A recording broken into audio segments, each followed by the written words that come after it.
Hello, everybody. I'm Ryan Thomas. Welcome to the Thomas Take Sports Podcast, bringing you part 3 of tonight's show. Tonight it is February 8th, 2017.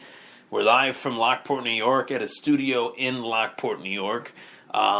Very excited to get off to the start of part 3 of tonight's show. I really enjoy doing this, guys. If you can't tell on my Facebook, I'm constantly posting stuff about the Thomas Take, what I'm going to be doing today, what I'll be doing tomorrow, posting stuff on the Thomas Take Facebook page. That's Thomas Take Sports Podcast.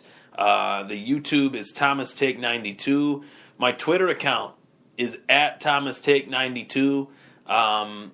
Very excited. This is really fun. I have a lot of fun doing this. I've had people kind of ask me about topics that they want to tune in and listen to, and people tell me that they listen to me with their aux cord in their car and stuff like that. I think that's pretty cool. So I'm glad you guys are enjoying it. The ratings have been doing really well, especially for the Super Bowl episode that I did last night and the pregame Super Bowl episode that I did.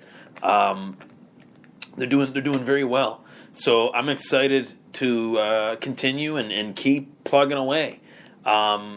Tonight's topic, the final topic of tonight's show, number 10 overall is the selection in which the Buffalo Bills will pick in the 2017 NFL Draft. I am so happy that they are picking inside the top 10. It's based on a technicality, strength of schedule from the 2016 season. A few other teams tied with a 7-9 record, but Buffalo had the toughest schedule out of those three teams. Therefore, they pick 10th overall, and thank God they are. That the lower the pick, the better. And they need all the help that they can get. So Brandon Knapp is a former guest of the Thomas Take Sports Podcast. I wanted to have him on tonight, but Brandon Knapp is Brandon Knapp is a colleague of mine through My Fantasy Sports Talk. I was going to say he's a former writer of My Fantasy Sports Talk. He's not. He's a current writer, as am I. Both of us have just been so focused on our podcast. On our podcasts and our writing ability through other websites that we work for. And Brandon wrote a mock draft on DetroitLionsSportsPodcast.com. He's a Michigan native, huge Wolverines fan. He writes the draft mocks every year, as do I. And I checked his mock draft out. I wanted to see who he had in every single pick. But obviously, yes, I did cheat. I scrolled down. I went to the 10th overall pick to see who he thought my Buffalo Bills would take. And he has the Buffalo Bills selecting wide receiver Mike Williams from Clemson. And that is not the first time I've seen someone put Mike Williams from Clemson at 10. I'm not saying that it's a bad pick at all. It's your mock draft. Mock drafts, the beautiful thing about mock drafts is you can put whoever you see fit, whoever you believe that team could take, and people can nitpick it and try to justify it, but it's your mock draft. You're writing who you think where these guys should go, and you're reasoning for why those guys should go there.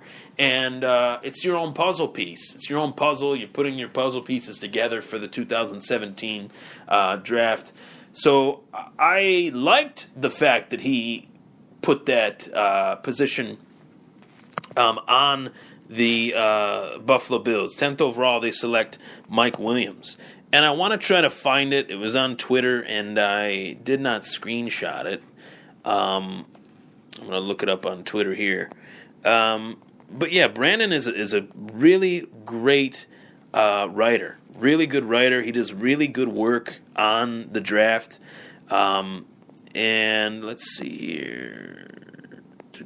Brandon. If you want to follow him too, his Twitter is at BKNAPP blogs.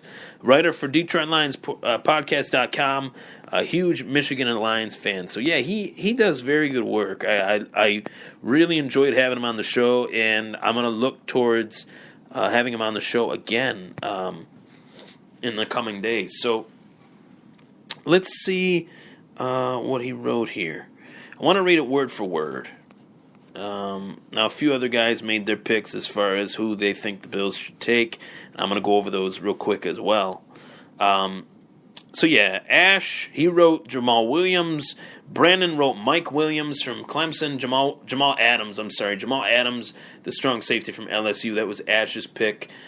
Brandon's pick was Mike Williams, and Adams' pick was Deshaun Kaiser out of Notre Dame, the quarterback. So they wrote the decision at 10 will hinge very much on who is still available and what they decide to do with some specific key players. I still do not buy that the new staff is intent on keeping Tyrod Taylor after they made such extensive efforts to run him out of town.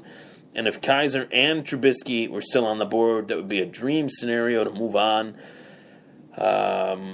Let's see here. They said why they chose Kaiser. I want to see what they say about. Okay, so Mike Williams. If they decide to let Robert Woods walk, or even if they decide to keep him for that matter, then Mike Williams could be a smart decision, as Brandon noted. Sammy Watkins is hurt all the time, and they don't have much of anything beyond him, so they could use another Clemson weapon to help open up the field for LaShawn McCoy in the run game. That's probably the consensus with virtually every wide receiver that the Bills could get. That's what they would use it for. That's the reasoning why they would bring that guy in.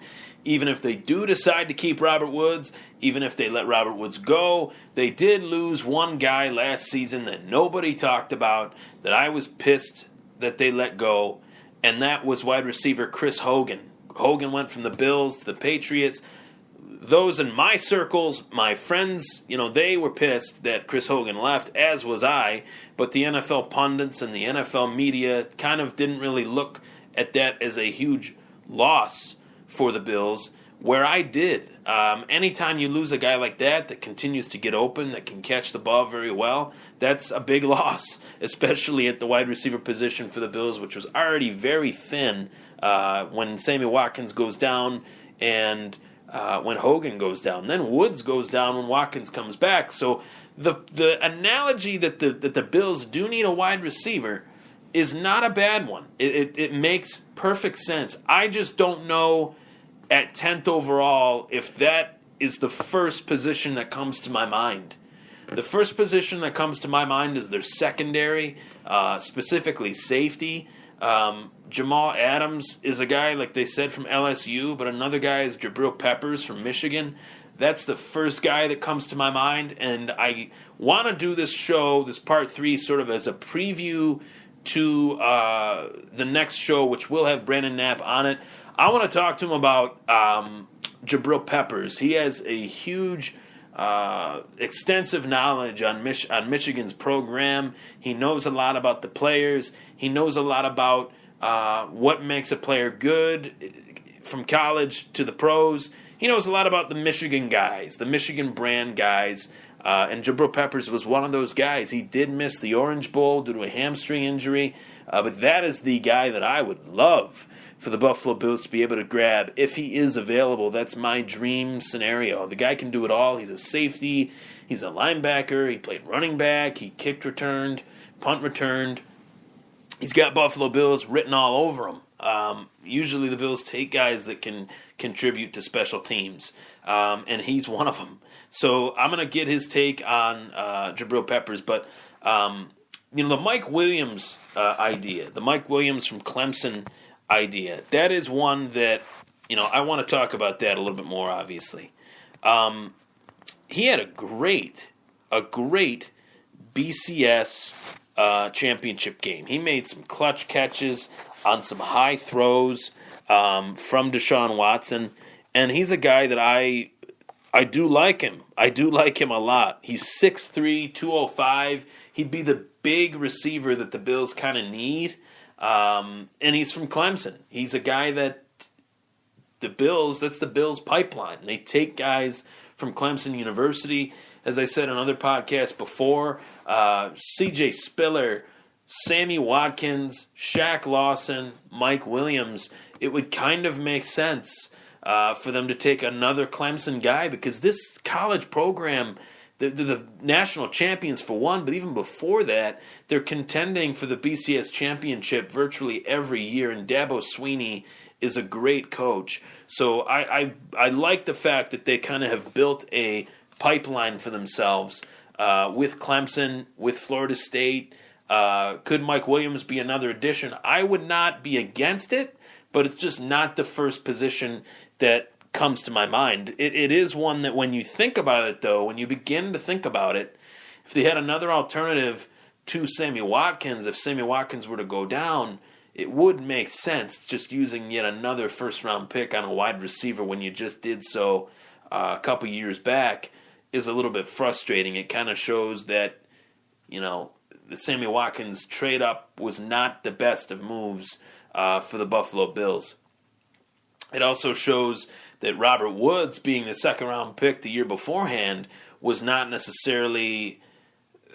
I wouldn't say Robert Woods is a bust. It's just the fact that you have to keep investing in that position. When you've invested high picks in it time and time again, you've let go diamonds in the rough like Chris Hogan. It's frustrating. Marquise Goodwin was another guy. Really, he's just a track athlete. He had one big touchdown against the Jets on prime time in Week 2 of last season. But besides that, he really hasn't contributed much to the Buffalo Bills since he got to Buffalo. And it is a little frustrating. I think their defense has some major holes on it in the secondary. Their safety position is probably one of the worst groups in the National Football League. So Jabril Peppers is a guy that I like. Adams is a guy that I like. Marlon Humphrey is a guy that I like heading to the Bills, if available, obviously. Being that you're picking 10th, you have 9 teams that you have to wait for. And there could be trades. There could be... all sorts of things could happen, just like last year where there was the top 2 picks traded. You could see all sorts of maneuvering around the board between the teams that are in the first overall pick and the 9th overall pick, and I think we definitely will. I actually think we will see teams trade within the top 15 this year in the first round. Obviously, the Cleveland Browns could be one of those teams. The Patriots could be one of those teams trading into that round by giving up Jimmy Garoppolo. That could be, an option.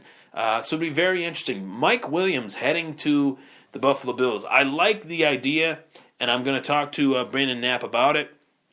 What do you think of the Buffalo Bills using their number one pick, not number one pick, but their first round pick on a wide receiver once again? Let me know. This is the Thomas Take Sports Podcast. That was the Thomas Take. I'm Ryan Thomas. Take care.